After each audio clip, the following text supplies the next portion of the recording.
মাহে রমজান সামনে, এবারের রমজানে টার্গেট নাও 30 দিনের রোজার মাধ্যমে দিল থেকে আল্লাহর কাছে এইভাবে 30টা দিন হাতে গুনে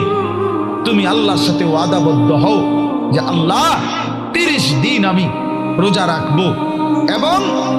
যৌন চাহিদা, লজ্জাস্থানের চাহিদা, অশ্লীলতা, বেহায়াপনা, নর্তকী, নাচ গান, উলঙ্গ ছবি দেখা, নারীকে নিয়ে চিন্তা ভাবনা, মেয়েকে নিয়ে অশ্লীল চিন্তা ভাবনা, অবৈধ কোনো প্রেম সম্পর্ক, হারাম কোনো রিলেশন, এই সব ত্যাগ করে বন্ধু 30টা দিন মনোযোগ দিয়া রোজা রাখো, তারাবি পড়ো, ইফতার করো, সাহারি করো, তাসবিহ পড়ো, তেলাওয়াত করো, কোনো আলেমে দ্বীনের সাথে উঠা বসা করো, ইমাম সাহেবের সাথে সম্পর্ক করো। ইনশাআল্লাহ দেখবা আল্লাহ চাহে তো 30 দিনের মাথায় আল্লাহ বলেন লাআল্লাকুম তাত্তাকুন, আমি আল্লাহ ওয়াদা দিলাম মোমেন তোকে মুত্তাকি বানিয়ে দেব।